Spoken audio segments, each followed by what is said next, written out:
Alhamdulillah, wassalatu wassalamu ala Rasulillah wa ala ashabihi wa man tabi'ahum bi ihsanin ila yaumiddin. Amma ba'du. Setelah kita membahas sekitar yang berkaitan dengan hakikat jihad, kita akan membahas yaitu hal yang sangat penting, itu yang berkaitan dengan qawaid muhimmah fil ittiba, kaidah-kaidah yang sangat penting di dalam berittiba, yaitu kepada sunnah Rasulullah sallallahu alaihi wasallam.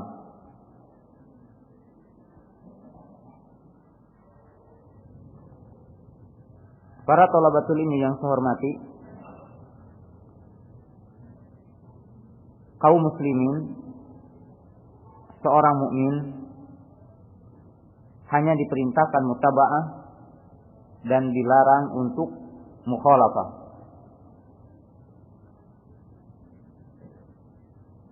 Seorang mukmin di mana saja berada,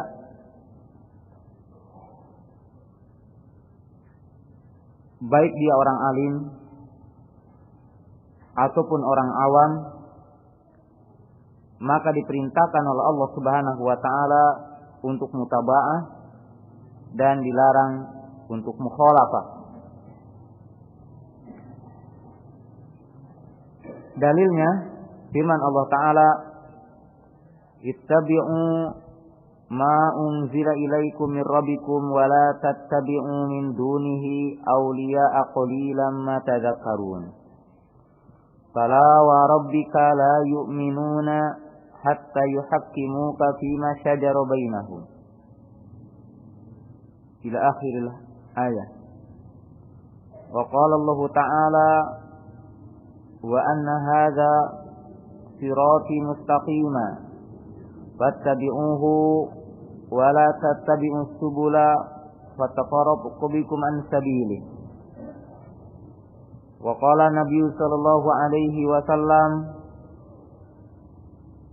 alaikum bisunnati wa sunnatil khulafai ar-rasyidin al-mahdiyyin, addu 'alaiha bin nawajid wa iyyakum wa muhdatsatil umur, fa inna kulla muhdatsatin bid'ah wa kulla bid'atin dhalalah wa kulla dhalalatin finnar.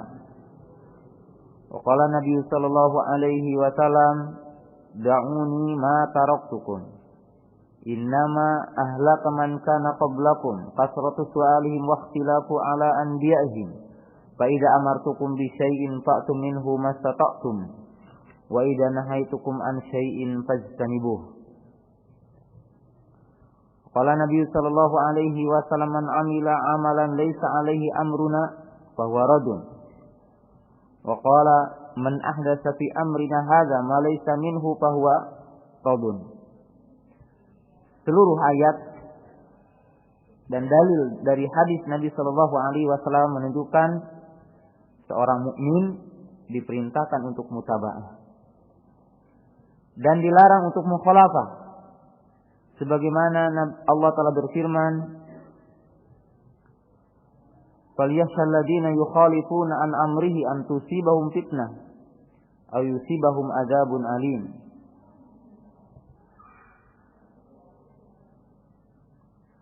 Dan ayat-ayat yang lain yang menunjukkan hal itu. Jadi seorang mukmin diperintahkan untuk mutaba'ah, mengikuti dan dilarang untuk menyalahi. Kenapa? Para thalabatul ilmi yang saya hormati, seorang mukmin hanya diperintahkan mutaba'ah dan dilarang untuk mukhalafah. Artinya mukhalafah menyalahi. Hal itu disebabkan 3 sebab utama. Ini kaidah agar kita mengetahui kenapa seorang mukmin, seorang hamba hanya diperintahkan untuk mutaba'ah dan dilarang untuk menyalahi. Pertama, kaidah yang pertama, li'anna Allah Ta'ala qad akmala hadad din. Yang pertama, karena Allah Ta'ala telah menyempurnakan agama ini. Agama ini tidak ada kekurangan. tidak memerlukan penambahan, tidak memerlukan pengurangan. Agama ini telah sempurna. Qala Allah Ta'ala, "Al-yawma akmaltu lakum dinakum wa atmamtu 'alaikum ni'mati wa raditu lakumul Islam dinan." Di mana Allah Ta'ala telah menyempurnakan agama ini dan telah menyempurnakan nikmat ini yang menunjukkan tidak memerlukan penambahan dan tidak memerlukan pengurangan. Allah Ta'ala berfirman, "Ma faratna fil kitabi min syai' wa nazzalna 'alaikal kitaba tibyanan likulli syai'in wa hudan wa rahmah wa busyra lil muslimin." Manakala Islam ini telah disempurnakan oleh Allah Subhanahu wa taala, tidak ada sesuatu yang ditinggalkan dari perkara yang dibutuhkan oleh manusia. Sebagaimana Nabi Shallallahu Alaihi Wasallam telah bersabda dalam hadis yang diriwayatkan oleh Imam Muslim dari Abdullah bin Umar, "Ma ba'atsallahu nabiyyan illa kana haqqan alaihi an yadulla ummatahu ala khairin ma ya'lamuhu lahum wa yanhahum an syarrin ma ya'lamuhu lahum." Tidaklah Allah Ta'ala mengutus seorang nabi kecuali hak atas para nabi itu untuk menunjukkan kepada umatnya setiap kebaikan dan melarang setiap kejelekan. Di sini menunjukkan bahwasanya Nabi Shallallahu Alaihi Wasallam telah menunjukkan perkara yang baik yang dibutuhkan oleh manusia dan telah melarang perkara yang jelek yang akan memberikan madarat kepada manusia, yang menunjukkan bahwasanya tidak ada kebaikan dan kejelekan kecuali setelah dijelaskan oleh Islam. Sehingga seorang sahabat besar, itu Salman Al-Farisi, ditanya, apakah Nabi Shallallahu Alaihi Wasallam telah menyempurnakan Islam? Iya. Sampai Nabi Shallallahu Alaihi Wasallam menjelaskan tentang qiraah, yaitu tata cara qada hajat, masuk ke WC, mengucapkan doa kaki yang kiri dan keluarnya, bagaimana cara melakukan qada hajat, telah disebutkan oleh Nabi Shallallahu Alaihi Wasallam. Islam telah sempurna. Nah, ini dalil menunjukkan apa? Wajibnya mutaba'ah. Kemudian yang kedua, sebagai dalil bahwasanya Allah Ta'ala itu telah menjadikan Nabi Shallallahu Alaihi Wasallam sebagai uswah, sebagai suri tauladan di dalam mempraktekkan agama ini, dalam mempraktekkan Islam ini. Maka tidak ada perkara-perkara yang berkaitan dengan agama ini kecuali Nabi telah mempraktekkannya. Nabi telah memberikan contohnya, karena Nabi telah dijadikan oleh Allah Subhanahu wa taala sebagai uswah hasanah, sebagai suri tauladan, sebagai contoh yang mewajibkan seorang mukmin tidak boleh melakukan perintah-perintah Allah Ta'ala kecuali mengikuti sunnah. Apabila kita diperintahkan wa aqimus shalah, maka kita disertakan sallu kama ra'aitumuni usalli. Apabila kita diperintahkan wudu, maka kita diperintahkan wudu sebagai wudunya Nabi. Apabila kita diperintahkan jihad, maka jihad pun harus seperti jihadnya Nabi Sallallahu Alaihi Wasallam. Apabila kita diperintahkan dakwah, maka dakwah kita harus seperti apa yang dilakukan oleh Nabi Sallallahu Alaihi Wasallam. Jadi seorang mukmin hanya mencukupkan apa yang datang dari Nabi. Kalau Nabi Sallallahu Alaihi Wasallam, da'uni ma taraktukum, cukupkanlah apa yang aku tinggalkan. Sebab Allah Ta'ala telah menjadikan Nabi Muhammad Sallallahu Alaihi Wasallam sebagai uswah hasanah dalam banyak ayat dan hadis-hadis yang menunjukkan bahwa kita harus mengambil uswah, suri tauladan dari Nabi Sallallahu Alaihi Wasallam. Kemudian yang ketiga, bahwa Allah Ta'ala telah menjadikan kenikmatan, keselamatan berada di sisi Nabi Sallallahu Alaihi Wasallam dan menjadikan kecelakaan, kesengsaraan bagi orang yang menyalahi Nabi Sallallahu Alaihi Wasallam. Dan ini telah dijelaskan oleh Al-Imam Ibnu Taimiyah rahimahullahu ta'ala Seluruh kebaikan berada di sisi Nabi. Dan seluruh kejelekan dikarenakan menyalahi Nabi sallallahu alaihi wasallam. Allah Ta'ala berfirman, "Wa may yuti'illaha wa rasulahu fa ulaika ma'al ladzina an'ama Allahu 'alaihim minan nabiyyin wa siddiqin wa syuhada'i wa shalihin wa hasuna ulaika rafiqa." Maka kenikmatan berada di sisi Nabi sallallahu alaihi wasallam, berada dalam sisi ketaatan. Sedangkan kecelakaan berada tatkala kita menyalahi Nabi sallallahu alaihi wasallam. Qala Allah Ta'ala, "Wa may ya'tillaha wa rasulahu fa inna lahu nar jahannam khalidina fiha abada." Wa qala Nabi sallallahu alaihi wasallam, "Ju'ilatis saghair liman khalafa amri." Maka tiga mukadimah ini mewajibkan seorang muslim mutaba'ah kepada Nabi sallallahu alaihi wasallam. Oleh sebab itu dikatakan oleh para tabi'in, makana ashabu Rasulullah sallallahu alaihi wasallam yukhalifu Rasulullah sallallahu alaihi wasallam. Tidak ada seorang sahabat yang menyalahi Nabi sallallahu alaihi wasallam. Oleh sebab itu para sahabat setiap iskal, setiap mendapatkan kesulitan yang berkaitan dengan agama, maka mereka tidak mendatangkan agama dari pendapatnya, tapi mereka datang kepada Nabi. Saya akan memberikan beberapa contoh. Ketika para sahabat merasa kesulitan tentang hukum air laut, disebutkan dalam kitab Bulughul Maram dalam hadis yang pertama tentang asbabul wurud, hadis Abu Hurairah radhiyallahu taala anhu, tentang hadis sabda Nabi, "Wa tahuru ma'uhu wal hilu maitatuhu." Para sahabat pergi ke laut dan membawa air sedikit. Mereka mengatakan, kalau kami wudu dengan air ini maka kami tidak minum, dan kalau kami minum maka tidak mendapatkan air wudu. Mereka bertanya, bolehkah kami bersuci dengan air laut? Maka Nabi sallallahu alaihi wasallam mengatakannya dan mengatakan, "Wa tahuru ma'uhu wal hilu maitatuhu." Setiap ada iskal yang berkaitan dengan agama, maka mereka tidak mencari dari ra'i, dari akal, tapi mereka mencari dalil dan bertanya kepada Nabi sallallahu alaihi wasallam. Contoh yang lain, Ammar ibnu Yasir radhiyallahu taala anhu dalam kitab Tayamum, disebutkan dalam kitab Bulughul Maram, bahwasanya dia berkata, "Ba'atsana Nabi sallallahu alaihi wasallam fi hajatin fa ajnabtu falam ajidil ma fatamarabtu fi sa'idi kama tamudidaba." Aku diperintahkan dalam satu keperluan oleh Nabi sallallahu alaihi wasallam, maka aku junub dan tidak mendapatkan air, maka aku berguling-guling di tanah seperti berguling-gulingnya binatang berkaki empat. Dia menjadi ijtihad. Setelah itu dia datang kepada Nabi sallallahu alaihi wasallam dan bertanya tentang hukumnya, maka Nabi mengatakan, "Alaika bis-sa'id." Cukup bagi kamu tanah, memukulkan kedua tanganmu, kemudian meniupnya, kemudian mengusap muka, kemudian mengusap kedua telapak tangan. Mereka bertanya kepada Nabi sallallahu alaihi wasallam. Ketika mereka mendapatkan iskal kesulitan tentang hukum apabila air bercampur dengan najis. Ma'ruf dalam hadis yang kedua dalam kitab Bulughul Maram, hadis Abi Sa'id Al-Khudri, dikenal dengan hadis Bi'ru Bido'ah. Hadis yang menjelaskan tentang sumur Bido'ah. Sumur Bido'ah itu sebuah sumur yang di situ kumpulan air apabila terjadi hujan.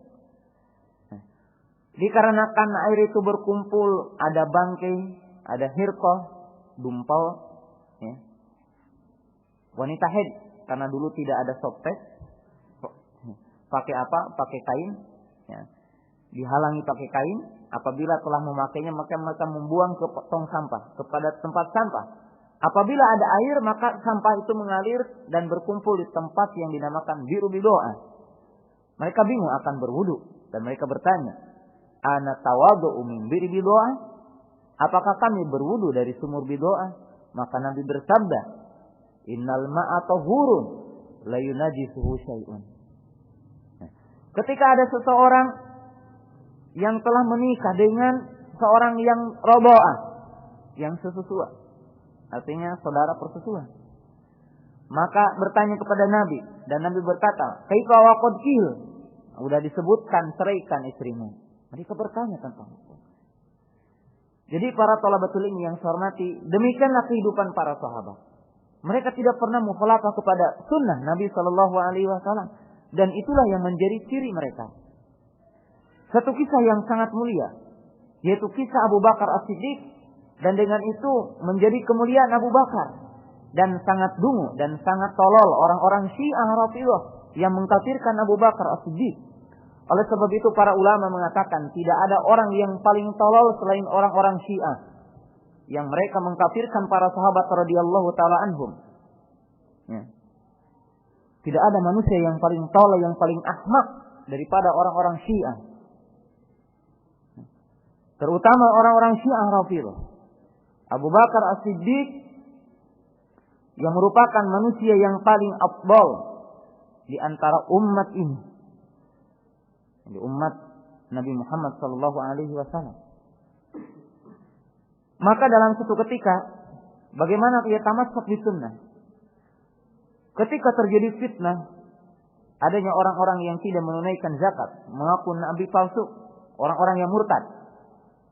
Sedangkan Nabi telah merencanakan pasukan yang dipimpin oleh Usama ibnu Zaid untuk menyerang Rum. Maka ada beberapa sahabat yang protes kepada Abu Bakar. Hai Abu Bakar, dalam keadaan fitnah, takut kita mendapatkan kesalahan. Karena kita dalam keadaan fitnah. Maka Abu Bakar mengatakan, demi Allah, aku tidak akan beranjak, berpaling, berpindah dari sesuatu sunnah yang telah direncanakan oleh Nabi Sallallahu Alaihi Wasallam. Maka Abu Bakar tetap mengutus Usama bin Zaid radhiyallahu taala anhu bersama pasukannya, dan ternyata mendapat kemenangan. Dan di situ diabadikan oleh para ulama tentang tamasuknya, berpegang teguhnya Abu Bakar terhadap sunnah. Ini tentang hakikat ittiba al sunnah. Kemudian yang selanjutnya, setelah kita memahami tentang hakikat keutamaan ittiba sunnah, dan demikianlah hakikat agama ini, bahwa setiap orang akalnya, hatinya, ro'yunya, maka mesti dia mutaba'an kepada sunnah. Yang terakhir sebagai contoh, ucapan Ali bin Abi Thalib radhiyallahu ta'ala anhu dalam kitab itu Al-Mashu 'alal Khuffain, yaitu tentang bab mengusap kepada dua khuf. Dia berkata, "Lau kana dinu birra'i, lakana asfalul khuffi aula bil mas'i min a'lahu. Wa qad ra'aitu Rasulullah sallallahu alaihi wasallam yamsahu 'ala dhahiri khuffaihi." Dia berkata, kalaulah agama itu dengan akal, sudah barang tentu mengusap khuf, mengusap kaos kaki ataupun mengusap khuf yang terbuat dari kulit yang menutupi kedua mata kaki, lebih pantas diusap bawahnya dari atasnya. Sebab yang kotor mana? Bawahnya. Tapi aku melihat Nabi Shallallahu Alaihi Wasallam mengusap atasnya, maka aku pun mengusap atasnya. Subhanallah. Nah ini wajhul ittiba, tentang ittiba. Nah, maka para thalabatul ilmi yang saya hormati, sebenarnya hilaf dengan siapa saja, dengan jamaat yang mana saja, dengan kelompok yang mana saja, maka kaidah yang pertama ini adalah merupakan kaidah agama ini.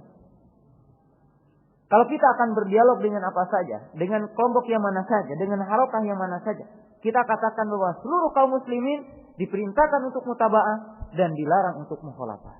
Aina daliluka? Mana dalilmu? Antum mengatakan ini, mana dalilmu? Antum mengerjakan ini, mana dalilmu? Sebab kita tidak diperintahkan untuk membikin. Dengan hikmahnya Allah Ta'ala hanya memerintahkan kita mutaba'ah. Rasul menyatakan, da'uni ma taraktukum. Cukup, jangan ditambah, jangan dikurangi.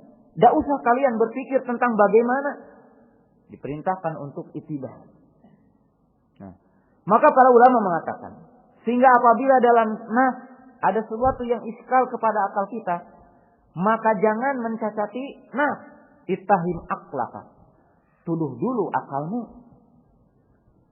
Tuduh dulu pendapatmu, jangan-jangan kesempitan pemikiranmu. Satu kaidah yang sangat penting dikatakan dalam hadis yang tadi, tentang hadis Ali. Secara sepintas, kita menganggap bahwa mengusap khuf itu lebih pantas atasnya. Ketika akal kita berpikir selintas. Tapi sebenarnya para ulama telah mengungkap tentang hikmah kenapa yang diusap atasnya tidak bawahnya. Mereka mengatakan bahwa inti mengusap hub itu rukhsah. Nah, kalau rukhsah maka mesti mudah. Kalau yang diusap itu bawahnya itu sulit. Orang harus begini. Dan ada kesulitan. Tapi manakala yang diusap atasnya, dia berada di depan, maka memberikan kemudahan. Maka para ulama mengatakan menunjukkan bahwasanya mengusap atasnya itu muwafaqah ma'al hikmah, rukhsah. Sesuai dengan hikmah adanya rukhsah. Nah, kemudian yang selanjutnya makna ittiba. Apa yang dimaksud dengan ittiba?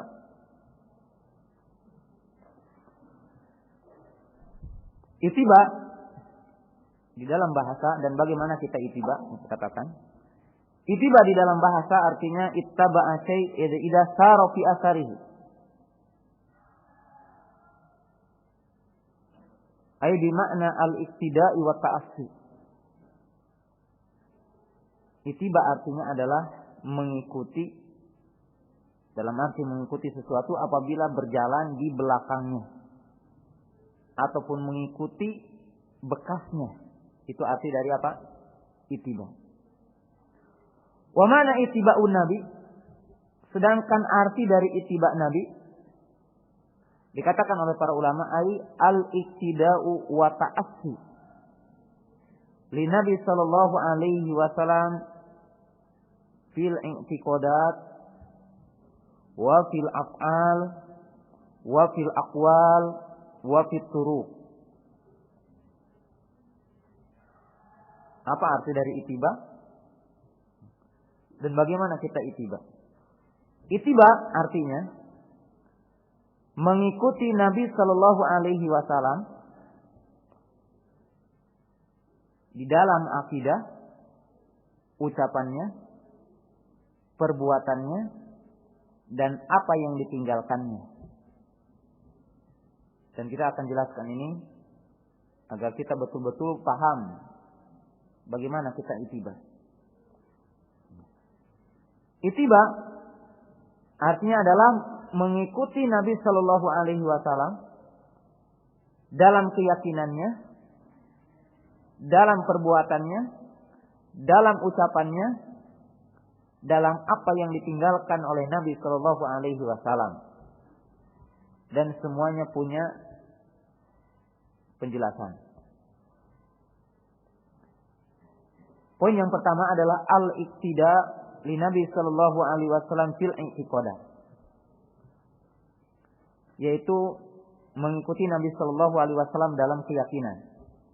Yang dimaksud ai an ya'taqidal abdu bima i'taqadahu Nabi sallallahu alaihi wasallam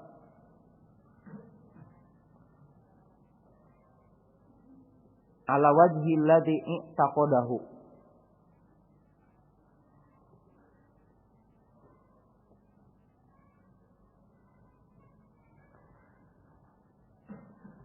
Yaitu maknanya meyakini apa yang diyakini oleh Nabi sallallahu alaihi wasallam sebagaimana Nabi sallallahu alaihi wasallam meyakininya. Lihat ini kepada kalimat yang sangat dakik disebutkan oleh para ulama. Mengikuti Nabi dalam akidah, di dalam keyakinan, yaitu mengikuti apa yang diyakini oleh Nabi sallallahu alaihi wasallam sebagaimana Nabi mengikutinya. Kita sebutkan secara mujmal contoh yang sedikit di sini.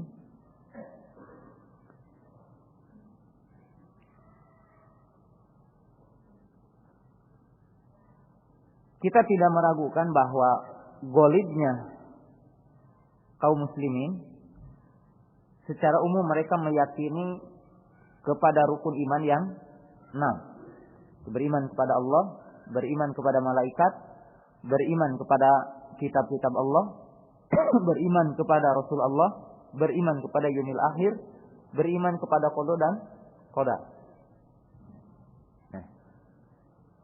Apabila seseorang meyakini seperti apa yang diyakini oleh Nabi, maka dia telah mengikuti Nabi sallallahu alaihi wasallam dalam akidah. Tapi mungkin di sini si fulan dikatakan ahli sunnah, si fulan dikatakan ahlu bidah. dari bentuk keyakinan karena tidak mengikuti sunnah. Contoh yang pertama, beriman kepada Allah Ta'ala. Ada enggak orang mukmin yang mengaku iman dari kelompok yang mana saja yang tidak beriman kepada Allah? Ada enggak? Tidak ada. Tapi kalau ditanya dengan pertanyaan yang kedua, apakah keimanan mereka di atas sunnah? Nah, di sini baru ada tafsirnya. Ada perinciannya. Jadi poin yang kedua, kalau kita tanya, ada enggak kaum muslimin yang tidak beriman kepada Allah? Kita katakan tidak ada.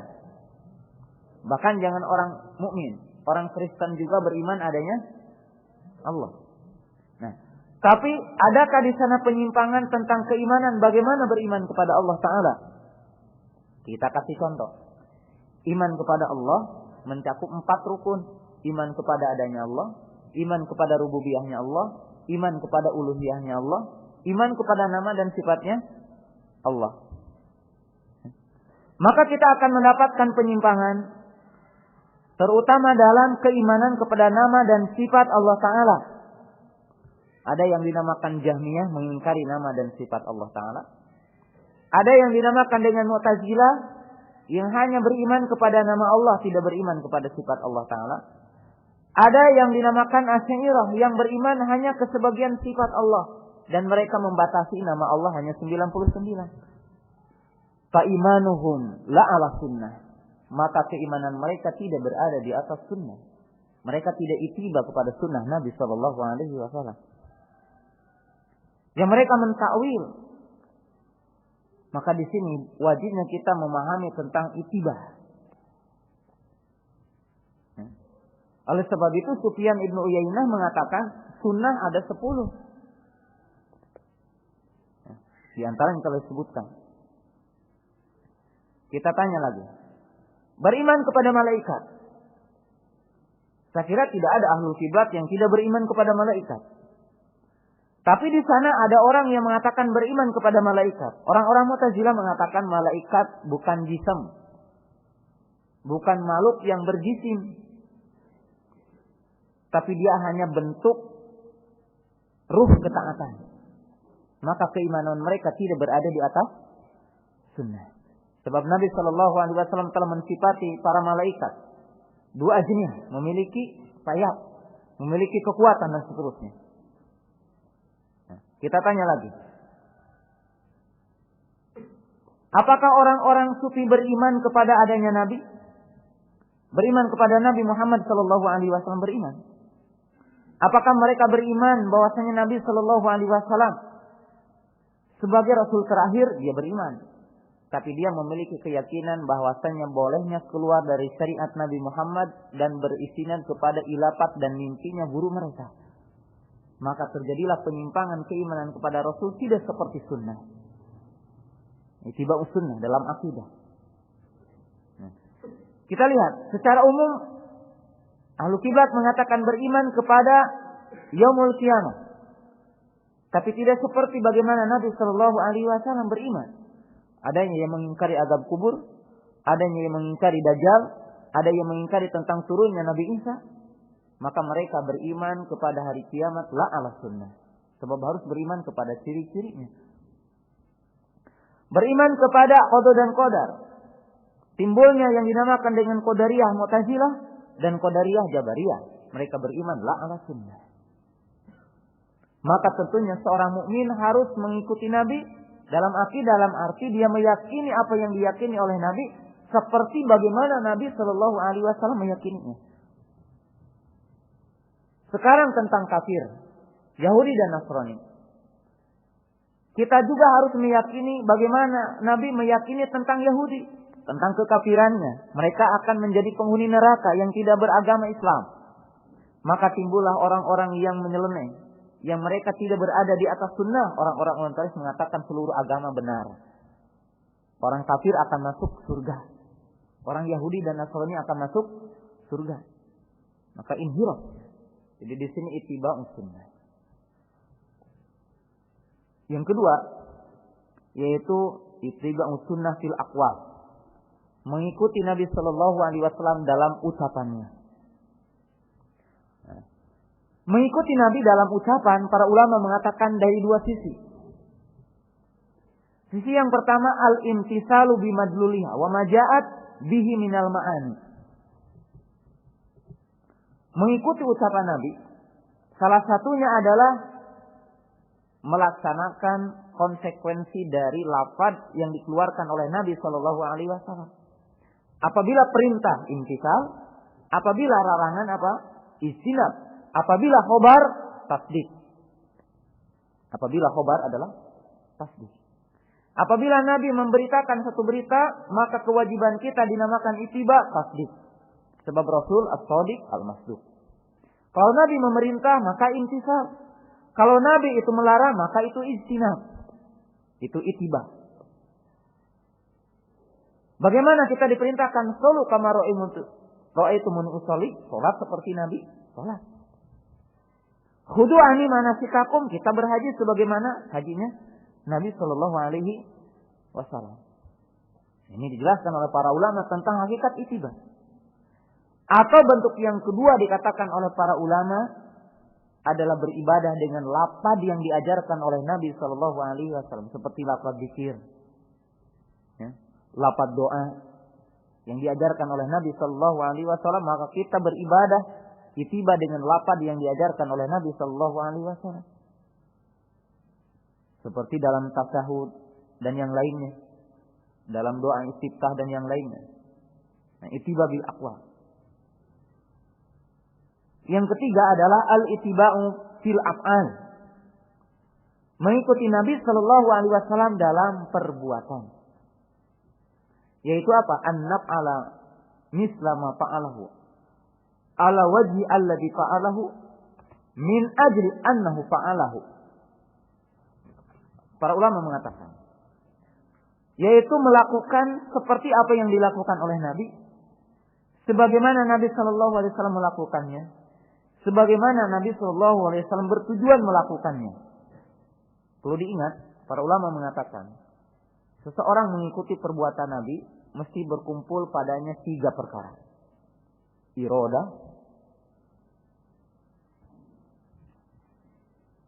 iroda, surah, kaifiyah. Iroda, surah, wal kaifiyah. Yang dimaksud iroda, tujuan melakukan perbuatan itu harus seperti Nabi bertujuan melakukan perbuatan itu. Yang kedua, bentuk perbuatan itu harus seperti yang dilakukan oleh Nabi Shallallahu Alaihi Wasallam. Caranya pun harus seperti yang dilakukan oleh Nabi Shallallahu Alaihi Wasallam. Contoh, saum. Mungkin seseorang melakukan saum, tapi bukan sunnah, karena irodahnya berbeda.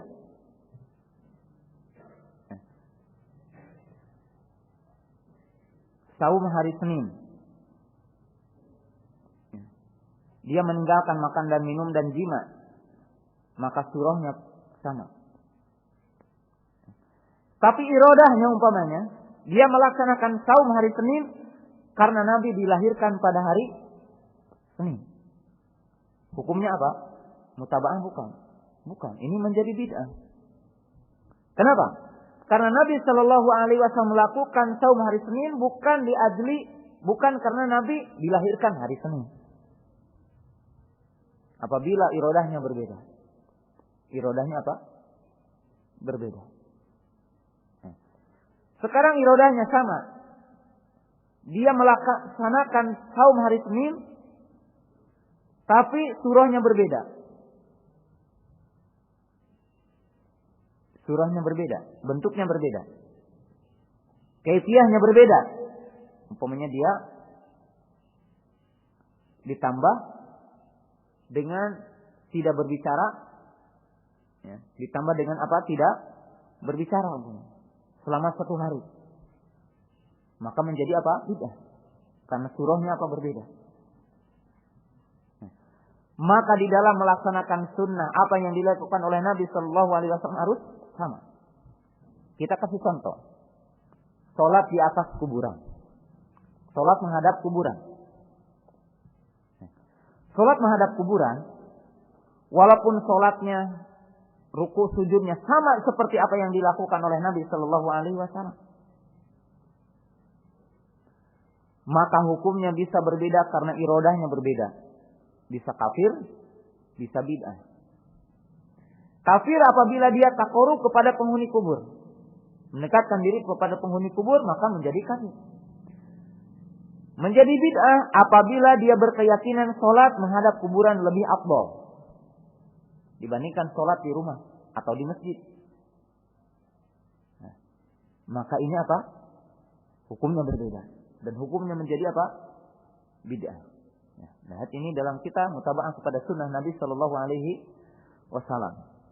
Kemudian yang ketiga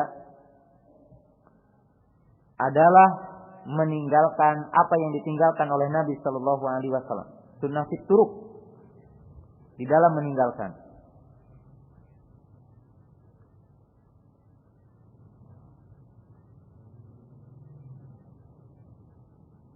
Yaitu an-natruka ma tarakahu Nabi Sallallahu Alaihi Wasallam.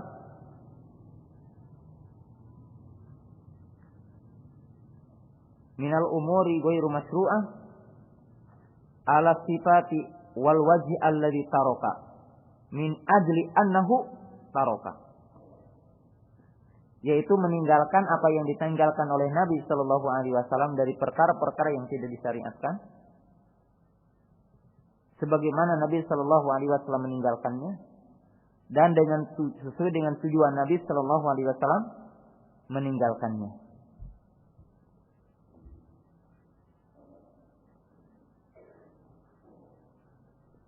Contoh, ya, meninggalkan azan dan iqamat dalam sholat idain. Jadi Nabi Sallallahu Alaihi Wasallam meninggalkannya sengaja sebagai syariat. Maka melaksanakannya adalah bid'ah, meninggalkannya adalah sunnah. Meninggalkannya adalah sunnah. Kemudian meninggalkan sholat di waktu-waktu terlarang, seperti ketika pas matahari terbit, pas matahari pertengahan, pas matahari mau terbenam. Maka ditinggalkan oleh Nabi Sallallahu Alaihi Wasallam adalah syariat. Maka wajib kita meninggalkan sebagaimana Nabi Sallallahu Alaihi Wasallam meninggalkan. Nah, kemudian selanjutnya setelah kita memahami makna ittiba dan hakikat ittiba, maka saya akan menyebutkan secara singkat kaidah-kaidah di dalam mengikuti sunnah Nabi Sallallahu Alaihi Wasallam. Kaidah yang pertama,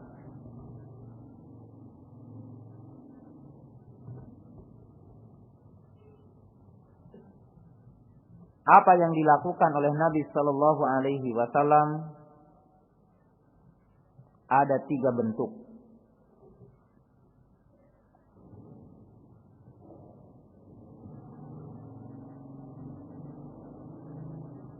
Jadi apa yang dilakukan oleh Nabi Sallallahu Alaihi Wasallam ada 3 bentuk. Bentuk yang pertama yang dikenal dengan al-af'al al-jibiliyah.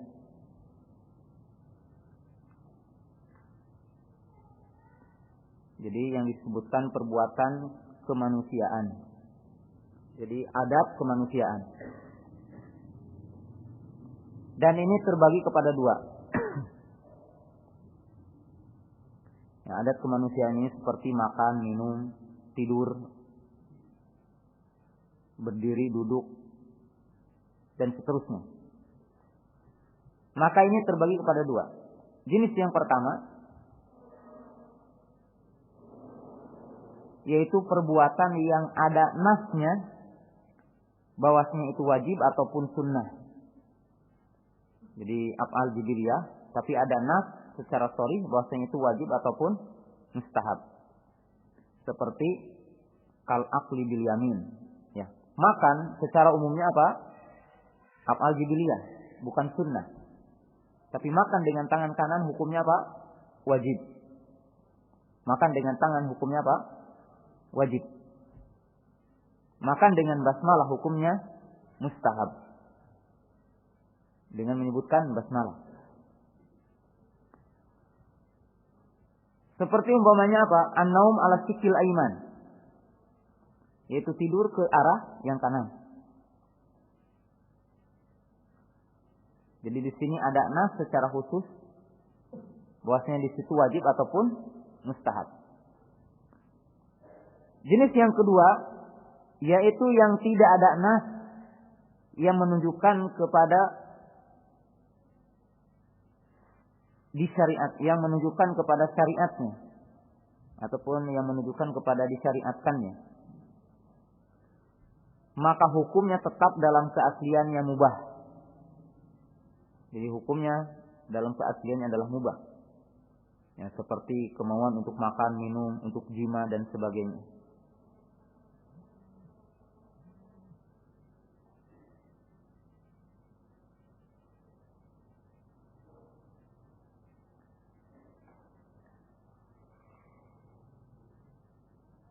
Nah, contohnya ini para ulama juga terjadi perbedaan seperti libsul imamah, itolatu sya'ar, ya, seperti memakai imamah, memanjangkan rambut jadi sampai kepada bahu dan sejenisnya.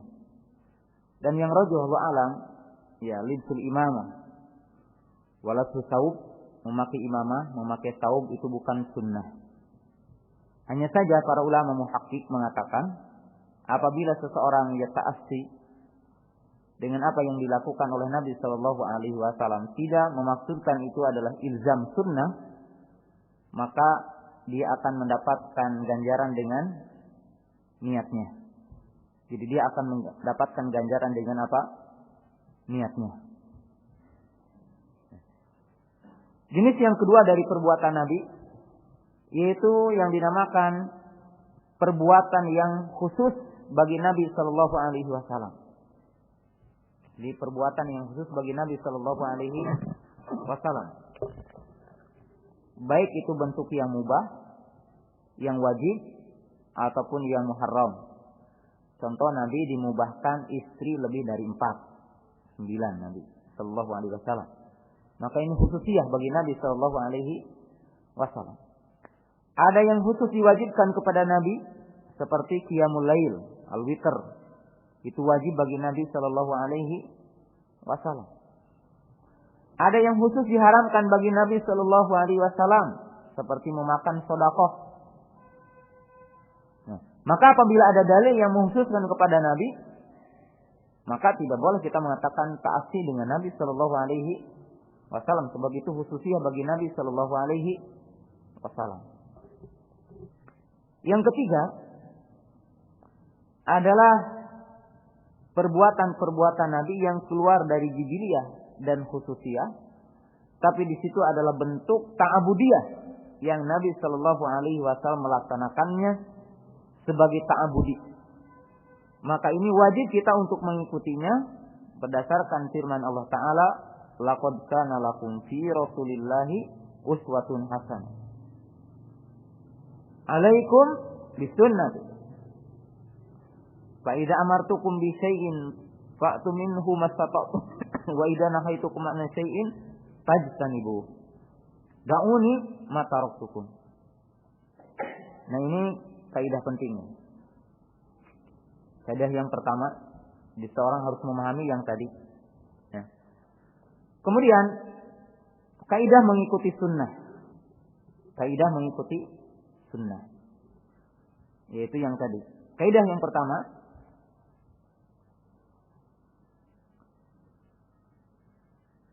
at-tasabut ala sihatil khabari wal hadis qabla al-amal. Yang pertama, berkeyakinan ataupun berhati-hati tentang kesahihan hadis ataupun berita sebelum beramal, sebelum mengikuti. Jadi seorang mukmin tidak boleh melakukan sesuatu kecuali setelah yakin bahwasanya hadis itu adalah sahih. Sebab tidak boleh beramal dengan hadis yang dhaif. Dengan hadis yang dhaif. Jadi tasabut dulu.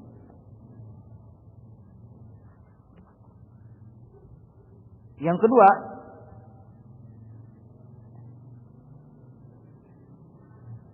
bahwasanya tidak dikatakan mutaba'ah kecuali bersesuaian di dalam 6 perkara yang kemarin kita disebutkan.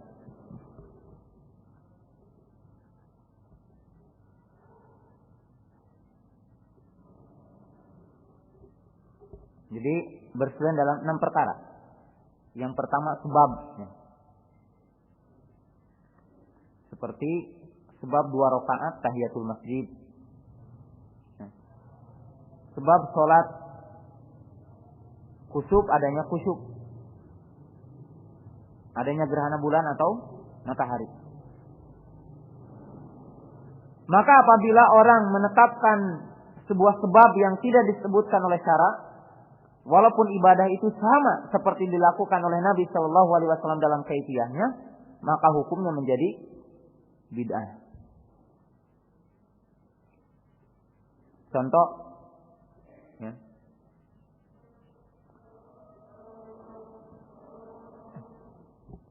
Orang melakukan saum tadi, seperti Nabi melakukan saum tidak makan dan minum dan tidak jima dari mulai fajar sampai maghrib, sampai datangnya waktu terbenam matahari. Tapi dia mengatakan sebab dia saum karena kelahiran Nabi. Maka itu menjadi bid'ah. Sebab dia saum dengan sebab yang tidak disyariatkan. Seperti membaca tahlil. Membaca tahlil mutlak, mustahab kapan saja. Tapi kalau orang membaca tahlil karena kematian umpamanya, maka ini menjadi apa? Bid'ah. Sebab dia menentukan sebab sesuatu yang tidak disebabkan oleh syarak. Maka mesti sama dalam sebabnya. Yang kedua mesti sama di dalam jenis. Ya, seperti saya telah jelaskan, seseorang berakikah mesti seperti Nabi menetapkan jenisnya, yaitu dengan kambing.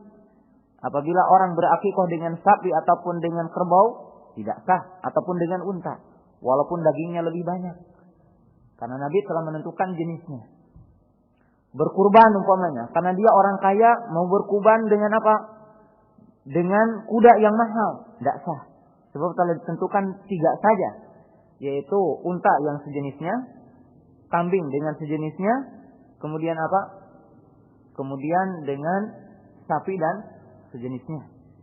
Merubah jenis tidak boleh. Kemudian dari segi qadar, jumlah, tidak boleh orang itu merubah, menambah ataupun mengurangi. Menambah atau mengurangi. Harus sama jumlah, ya, baik ditambah ataupun mengurangi. Yang keempat, kaifiyahnya, caranya melaksanakannya. Kalau disebutkan contoh-contohnya kemarin, nah, sholat, wudu, haji, saum dan yang sebagainya. Kemudian yang kelima, waktunya. Apabila orang merubah waktu dari waktu yang telah ditentukan oleh Nabi Shallallahu Alaihi Wasallam, maka menjadi bid'ah. Ya. Kemudian yang keenam adalah tempat makan. Apabila tempatnya telah ditentukan, maka tidak boleh orang merubah tempat.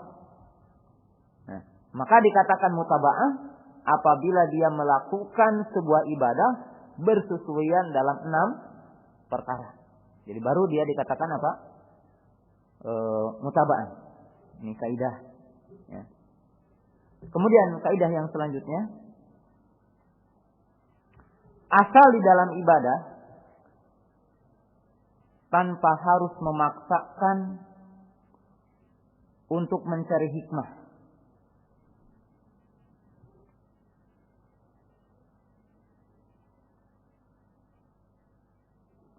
Tapi asal di dalam ibadah adalah mengikuti.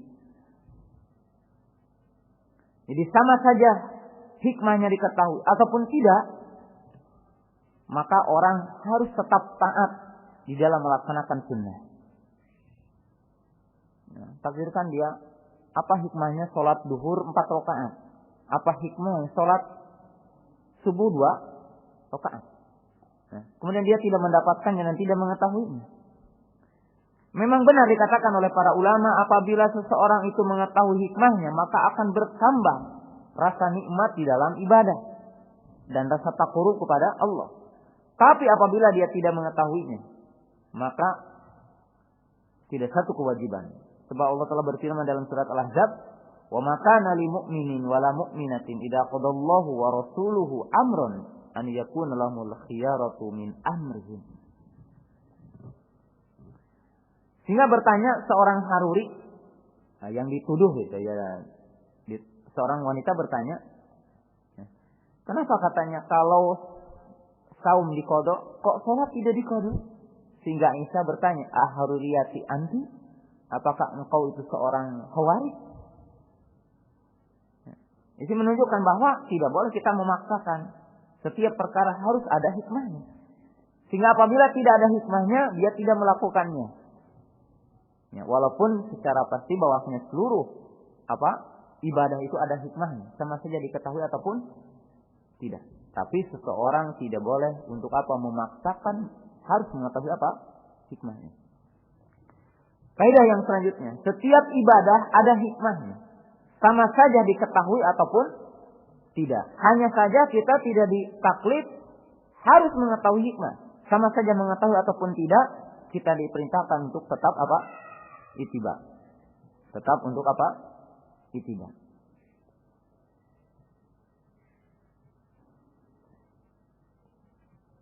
Kaidahnya. Kemudian yang selanjutnya,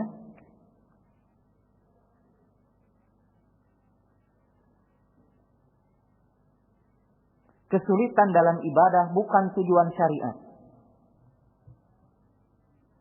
Jadi kesulitan dalam ibadah bukan tujuan syariat. Oleh sebab itu setiap ada kesulitan dalam melakukan ibadah, maka datanglah kemudahan. Qala Nabi sallallahu alaihi wasallam, "Sholli qa'iman fa illam yastati fa qa'idan fa illam yastati fa ala janbin fa auma ima'an." Salatlah kamu berdiri, tidak mampu duduk, tidak mampu berbaring, kemudian berisyaratlah. Nah, menunjukkan bahwa seluruh perintah Allah yang berkaitan dengan ibadah bukan untuk memberatkan hambanya. Oleh sebab itu setiap ada rasa berat di dalam ibadah, maka datanglah rukhsah. Ketika safar dikotor, ketika ada sesuatu yang memberatkan, bolehnya jamak salat. Tidak ada sesuatu yang memberatkan kepada umat ini. Sampai syariat ini membolehkan makan daging babi ataupun makan bangkai ketika adanya mabarat yang mendatangkan dia kematian, dibolehkan. Jadi ibadah taklid tidak ada yang di luar istitoah hambanya. Oleh sebab itu para ulama mengatakan al-masyaqqatu laysat maqsudah fi syariah. Jadi berat ataupun sesuatu yang beratkan itu bukan tujuan syariat. Sebab syariat ini didatangkan untuk mendatangkan kemudahan. Jadi untuk mendatangkan kemudahan. Nah, ini kaidah-kaidah dalam beribadah kepada Allah Subhanahu wa taala. Kemudian kaidah yang secara umum bahwasanya kita katakan al-aslu fil ibadati al-mamnu wa tahrimu. Asal di dalam ibadah adalah dilarang. Asal di dalam ibadah adalah haram. Sedangkan asal di dalam muamalah adalah mubah. Dalam arti kaidah yang sangat penting ini, seorang mukmin tidak boleh untuk menentukan ini ibadah kecuali ada dalilnya. Kecuali ada sandarannya dari Al-Quran ataupun sunnah Rasulullah Sallallahu Alaihi Wasallam. Sunnah Rasulullah Sallallahu Alaihi Wasallam. Kemudian yang sangat penting dijelaskan, yang kemarin telah dijelaskan sebagiannya, adalah tidak menunjukkan sesuatu yang ma'ruf di kebanyakan kaum muslimin adalah sunnah, dan tidak melazimkan sesuatu yang gharib di sebagian kaum muslimin adalah bid'ah. Tapi sandaran sunnah adalah setiap sesuatu yang warid yang datang dari Nabi Sallallahu Alaihi Wasallam. Kemudian pembahasan yang selanjutnya semestinya kita bahas tentang fadlu sunnah, keutamaan sunnah dan seterusnya. Tapi kita cukupkan kepada kaidah-kaidah penting di dalam mutaba'ah kepada sunnah Nabi Shallallahu Alaihi Wasallam. Yang inti dari ajaran agama ini adalah mutaba'ah dan larangan untuk apa? Mukhalafah. Kita buka soal jawabnya.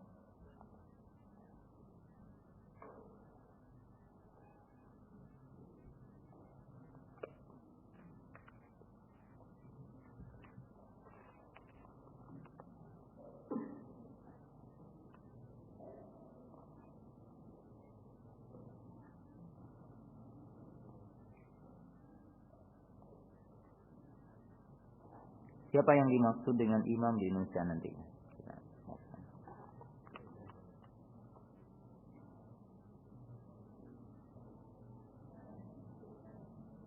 Ini sama pertanyaannya nanti.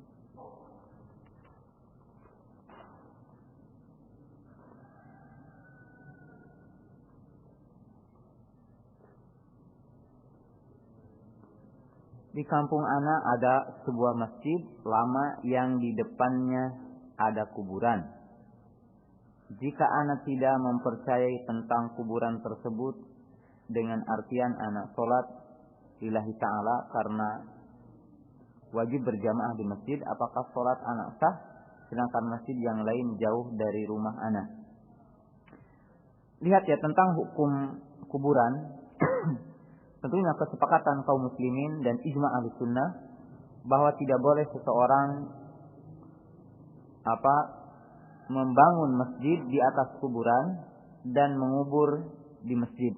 Jadi larangan ini kedua-duanya. Larangan membuat masjid di atas kuburan dan larangan mengubur di masjid. Nah, dari pertanyaan ini wajib ditafsir. Kuburan apabila berada di masjid, dalam arti masjid di atas kuburan, maka tidak diragukan lagi bahwa sholat di tempat itu tidak sah.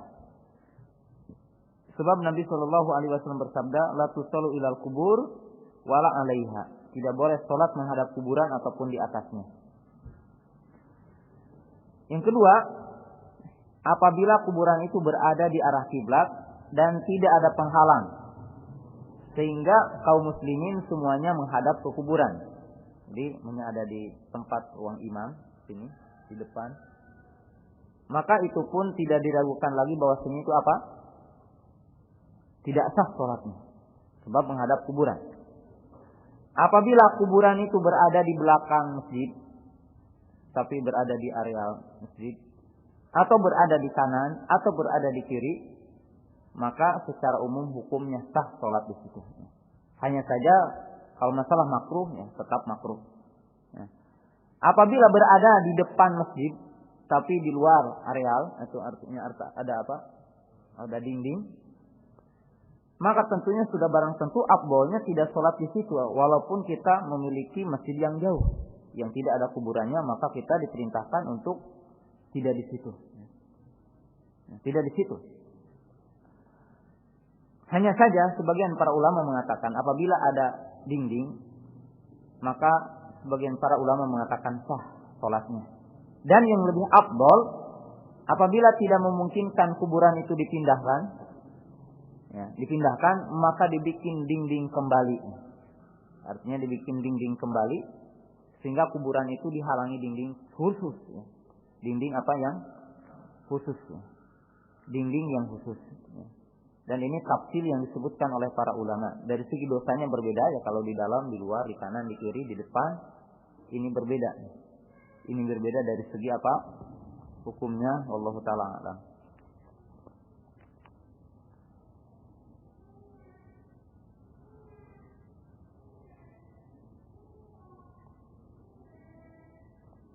Apakah memakai penutup kepala kopiah peci di luar sholat itu mustahab, dan jika dipakai setiap keluar rumah itu mustahab? Tidak. Ini hanya muru'ah. Muru'ah. Artinya tata krama saja seorang mukmin. Dan tidak sunnah memakai kopiah ataupun imamah, wallahu a'lam.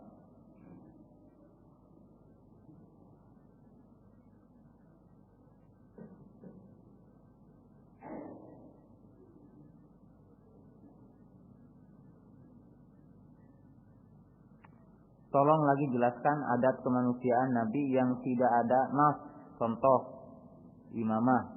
Apakah hal itu berlaku juga untuk gamis? Ya Allah alam, gamis pun bukan sunnah. Memakai gamis seperti baju yang saya pakai ini bukan sunnah. Hanya saja kaidah memakai baju, ya, itu kaidah secara umum bagaimana seorang memakai baju. Para ulama mengatakan kaidahnya secara umum ada 3. Yang pertama an yakuna mubahan. Yang pertama adalah zat pakaiannya adalah mubah. Jadi wa alla yakuna muharraman, tidak haram seperti sutra dan yang dilarang oleh Nabi sallallahu alaihi wasallam. Ini bagi laki-laki. Yang kedua an yakuna satiran lil aurah. Yang kedua adalah menutup aurat. Yang kedua adalah menutup aurat. Yang ketiga, tidak boleh tasabuh dengan orang kafir ataupun dengan wanita. Jadi apabila pakaian ini terkumpul syarat yang tadi, maka dengan bentuk yang mana saja itu boleh. Jadi boleh. Oleh sebab itu saya tidak pernah mengilzam baik ke santri saya ataupun kepada siapa saja memakai baju seperti saya. Karena bukan sunnah. Yang dimaksud menutup aurat ya, dari segi tidak boleh mencetak tipis, kemudian ketat. Apabila perempuan antum tertarik dengan perempuan, maka perempuan juga tertarik dengan laki-laki yang celananya ketat. Sama. Jangan licik. Sama ya, pakai pakaian yang longgar, bukan bantolun, yang longgar. Atau ulurkan bajunya panjang, kemudian bikin celana yang lebar, yang tidak mencetak.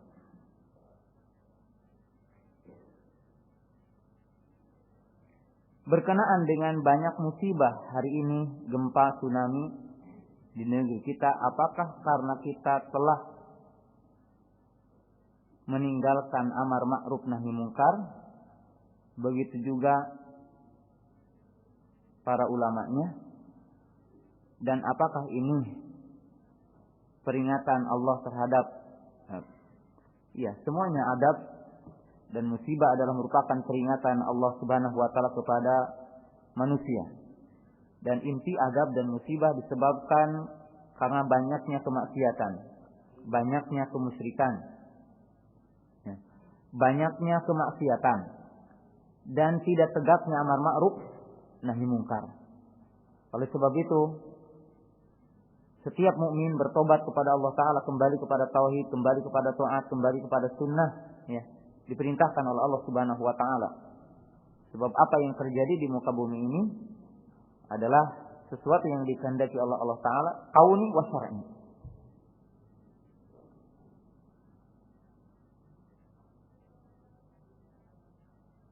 Ini dari malam.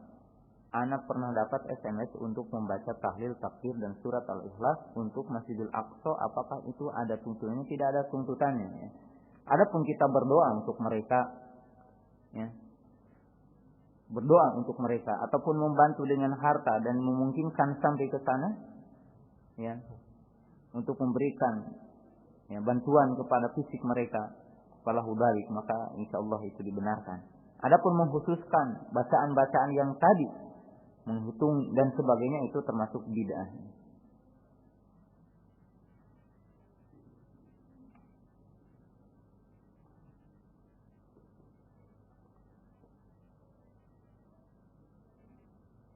Apakah ada tuntunan 2 adzan pada sholat Jumat? Bagaimana masjid yang selalu melakukan setiap Jumat? Adzan 2 kali apabila dilakukan sebagaimana Utsman melakukan, yaitu berjauhan antara adzan yang pertama dengan adzan yang kedua, maka itu sunnah wallahu a'lam. Tapi apabila dilakukan yaitu pada waktu sebelum imam berdiri, kemudian berdiri di mimbar, kemudian duduk, kemudian adzan lagi, maka itu mukhalafatus sunnah.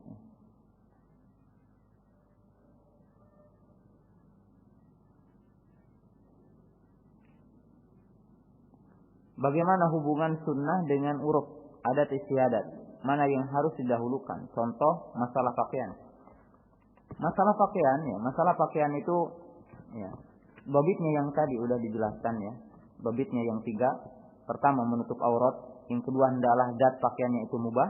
Yang ketiga, tidak boleh tasyabuh dengan orang kafir ataupun wanita bagi laki-laki dan wanita menyerupai laki-laki bagi wanita.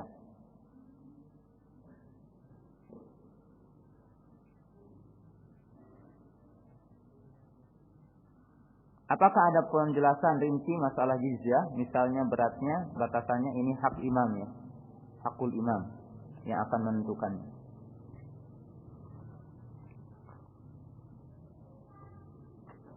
Apa hukum cincin akhwat? Boleh, wallahu a'lam. Tidak ada dalil yang menunjukkan tentang haramnya.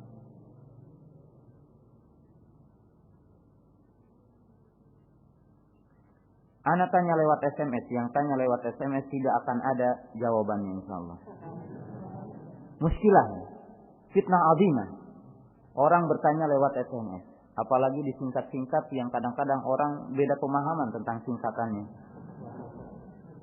Dan saya mengumumkannya bagi orang yang ingin bertanya sehingga waktu yang munasib, tidak dengan SMS. Sebab kadang-kadang orang yang bertanya dengan SMS memang kilatul adab. Sangat sedikit adab cara bertanya. Apalagi bertanya, tolong jelaskan ini ma'ad dalil. Bagaimana Ustaz akan menuliskan dalil di HP ini? Itu sangat tidak mungkin. Atau mohon dijawab. Apa dia itu ada pulsanya atau tidak? Itu kan kalau itu ada. Tidak berada. Orang yang bertanya lewat SMS. Bertanya tafsir.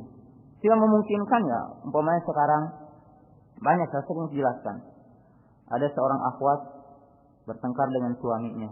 Dia jelaskan suaminya begini-begini. Ya tentunya enggak bisa itu. Harus tasabut dulu. Betul enggak suaminya seperti ini? Jangan istrinya yang jelek. Atau seorang suami menjelekkan istrinya lewat SMS. Istri saya begini, boleh enggak saya cerai? Enggak bisa saya katakan, oh cerai aja. Enggak bisa seperti itu. Jadi kalau mau bertanya, ya. Kalau para sahabat dulu apa? Al ilmu yu'ta, ilmu itu didatangi. Para sahabat datang kepada Rasul. Kenapa kita menunggu waktu punya uang atau kapan ya? Kecuali yang mungkin mudah gitu. Dan itu pun masih perlu kepada tafsir dan sebagainya. Seperti begini. Talibul ilmi yang bertanya tentang masalah gimana saya telah menyampaikan ilmu kepada teman saya, kepada ibu saya. Bagaimana apa yang saya lakukan? Jangan-jangan antum yang tidak bisa menjelaskan ilmunya, sehingga orang lain tidak bisa menerima. Kan itu perlu apa? Perlu ta'amul. Ta'amul itu penelitian atau kecermatan. Tidak boleh, itu bisa membahayakan. Jadi bertanya lewat SMS itu tidak layak untuk dijawab.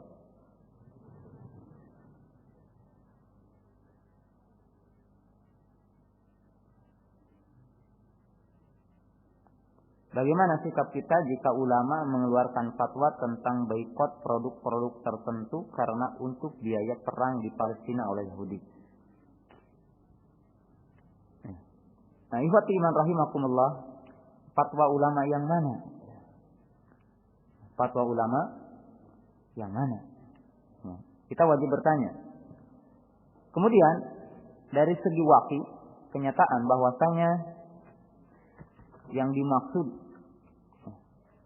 ataupun fatwa yang berkaitan dengan masalah pemboikotan itu tidak ada hakikatnya. Sebab seluruh harta orang-orang kafir itu tidak bisa diprediksi ya. Bahwasanya hanya ini saja. Setiap perusahaan yang mereka miliki sebagiannya diimpakkan ataupun mereka sumbangkan untuk keperluan mereka. Dan ini sangat lucu sekali. Ya. Seorang dokter terkenal memfatwakan tentang tidak boleh membeli produk Yahudi. Ya, ternyata didapati dia pulang dari McDonald. Kemudian ketika di jalan tidak ada teh botol, yang adanya Coca-Cola. Akhirnya dia juga minum Coca-Cola. Jadi ya, fatwa-fatwa seperti ini hanyalah untuk rekrutmen. Tujuannya adalah rekrutmen, agar orang itu tertarik bahwasanya jamaah ini sepertinya ada kepedulian terhadap kaum muslimin. Padahal inti dan buahnya hanyalah keperluan tertentu yang dia inginkan. Kecuali kita betul-betul punya jalan keluarnya, dan itu yang memfatwakannya adalah Amirul Mukminin, bukan individu. Sebab pemboikotan satu hal itu bisa dilakukan apabila Amirul Mukminin yang memerintahkannya dan ada jalan keluarnya. Dan ada jalan apa? Keluarnya. Antum sekarang diboikot tertentu, antum tidak memiliki. Sekarang makan tempe saja. Terkenalnya apa? Di sini tempe dan tahu. Hak vetonya milik orang kafir. Ya. Antum makan tempe, itu beli tempe, kedelai itu dari Amerika itu. Jadi semuanya. Jadi apa? Itu fatwa yang tidak memahami tentang waktu. Fatwa yang tidak memahami tentang waktu dan kenyataan.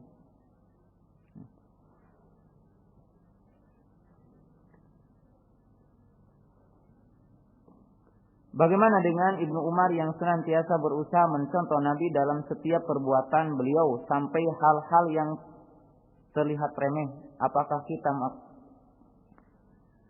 kita memakai penutup kepala ataupun yang sejenisnya karena Nabi melakukannya hal disukai?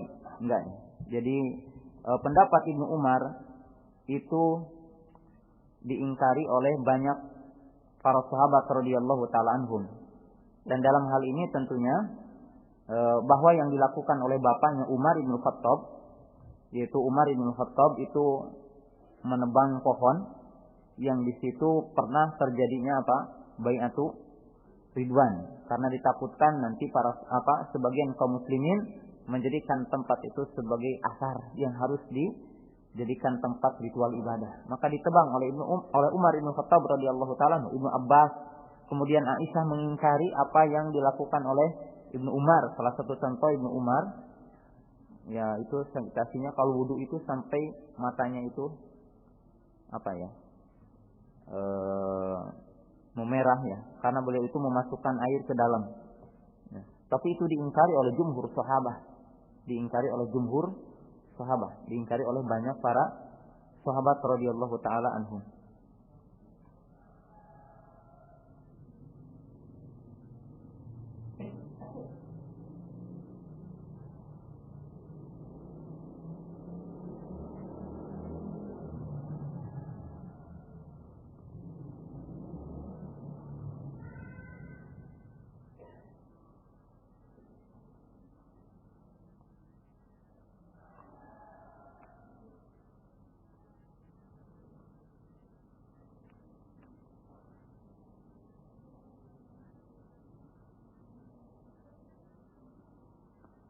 Di sini ada dua pertanyaan. Yang pertanyaan sama, itu siapa yang dimaksud dengan imam? Siapa yang dimaksud dengan Amirul Mukminin? Para thalabatul ilmi yang saya hormati, untuk lebih ininya silahkan antum untuk membeli kaset nanti, yaitu ceramahnya Syekh Sulaiman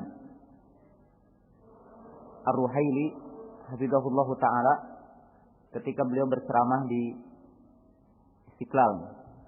Yang intinya bahwa ahli sunnah wal jamaah menetapkan yang dimaksud imam Amirul Mukminin yaitu seseorang yang telah tetap padanya urusan. Jadi seseorang yang telah tetap padanya urusan, al-amru. Kullu man yatasabbata al-amru. Jadi setiap orang yang telah tetap kepadanya urusan, kekuatan, dan memungkinkan kekuatan ini ataupun urusan yang dimilikinya itu dengan 3 jalan. Imma ada nas dari imam sebelumnya, bahwasanya si fulan ini adalah imam Amirul Mukminin, atau ikhtiyar alul hali wal aqdi, atau pilihan alul hali wal aqdi, seperti Utsman ibnu Affan radhiyallahu taala anhu ditunjuk oleh Umar beberapa orang dan terpilih Utsman, kemudian Ali juga. Atau yang ketiga bil mughalabah. Mughalabah itu orang yang memproklamirkan dengan kekuatannya sebagai imam dan urusan berada di tangannya. Maka para ulama mengatakan setiap orang yang telah tetap kepadanya urusan, baik dengan jalan syar'i ataupun bukan, maka dia dikatakan imam. Sama saja hakikat imam ini adalah imam al-wahid yang dinamakan khalifah untuk seluruh negara di dunia. Ataupun setelah terpisahnya negara-negara Islam, maka setiap imam yang ada dalam sebuah daulah yang muslim, maka dia dikatakan amirul mukminin.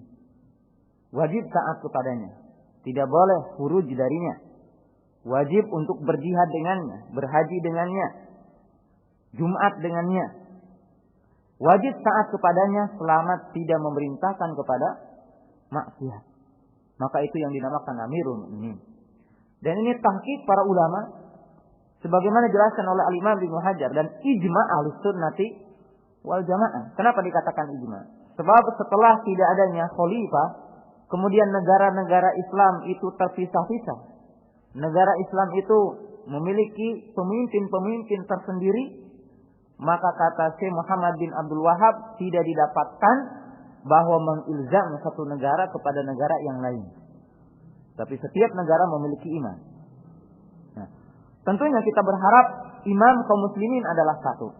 Tapi apabila tidak ada, maka untuk urusan kaum muslimin dan untuk melancarkan kebutuhan kaum muslimin, menepis madarat dan untuk menciptakan maslahat untuk kaum muslimin, maka setiap negara ada imam dan wajib bagi kaum muslimin untuk mentaati. Dan dalam sikap kita kepada para imam kaum muslimin, maka para ulama menjelaskan ada 4 kewajiban utama bersama amirul mukminin. Yang pertama, meyakini wajibnya bai'ah bersama amirul mukminin. Dan yang dimaksud di sini tidak mesti setiap orang memproklamirkan bai'ah di depan imam, tapi menyetujui apa yang telah ditetapkan oleh al-hali wal aqdi, kemudian meyakini wajibnya bai'ah. Karena tidak didapatkan bahwa seluruh para sahabat bersalaman dengan Abu Bakar kemudian berbai'at, kemudian dengan para imam seterusnya, tapi hanya meyakini tentang wajibnya bai'ah. Yang kedua, kaidahnya adalah as-sam'u wa tha'ah fi tha'atillah, yaitu mendengar dan taat di dalam ketaatan kepada Allah Ta'ala. Jadi mendengar dalam ketaatan kepada Allah Ta'ala. Maka tidak boleh seseorang maksiat kepada imam. Sebab Nabi Shallallahu Alaihi Wasallam bersabda, "Man ata'ar rasula faqad ata' Allah, wa man ata'al imama faqad ata'ahi, wa man asar rasula faqad asa Allah, wa man asal imama faqad asani." Sebab Nabi bersabda, barang siapa yang taat kepada Rasul berarti dia taat kepada Allah. Barang siapa yang taat kepada imam berarti dia taat kepadaku. Barang siapa yang maksiat kepada Rasul berarti dia maksiat kepada Allah. Barang siapa yang maksiat kepada imam, maka dia maksiat kepadaku. Ini kewajiban yang kedua, muamalah bersama imam. Yang ketiga adalah an-nushu bil khair. Yang ketiga, kita memberi nasihat kepada imam dengan baik. Sebab manusia bersama imam ada 3 kelompok. Kelompok yang pertama yang menganggap bahwasanya imam maksum, ar-Rafidah. Ini seperti orang-orang Rafidah.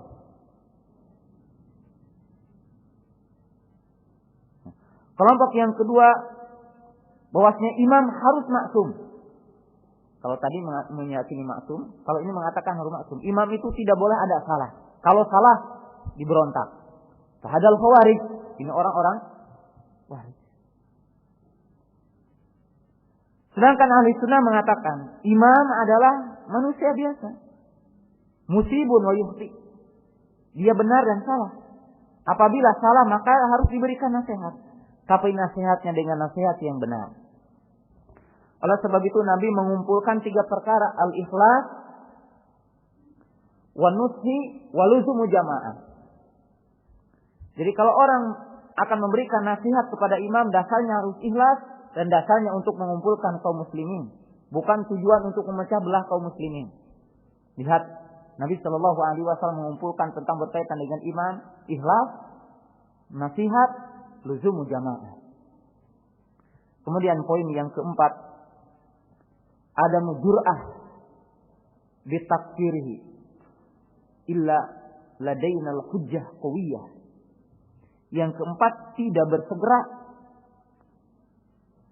untuk mengkafirkannya, tidak mencelaknya untuk mengkafirkannya, kecuali setelah tegak kepada kita hujjah bahwasanya imam itu adalah kafir. Dan manakala kaum muslimin meninggalkan 4 qawaid ini, terjadi kerusakan dan malapetaka menimpa kepada kaum muslimin. Dan inilah yang diinginkan oleh orang-orang kafir. Jadi para thalabatul ilmi yang saya hormati, orang-orang kafir tahu bahwasanya apabila kaum muslimin tidak mentaati imamnya akan menjadi lemah. Dan ini menjadi wasilah untuk menjajah negara-negara Islam. Kenapa? Karena apabila terjadi si fulan akan menjatuhkan si fulan akan memberontak kepada si fulan, dan sering membuat rekayasa satu dengan yang lainnya, maka orang kafir akan begitu gampang untuk menguasai negara-negara Islam sebagaimana sekarang terjadi. Lihat ya, kepada kepakihan para ulama, memahami dalil dan melaksanakan dalil. Barangkali sampai di sini. Subhanakallahumma wa bihamdika asyhadu an la ilaha illa anta astaghfiruka wa atubu ilaik.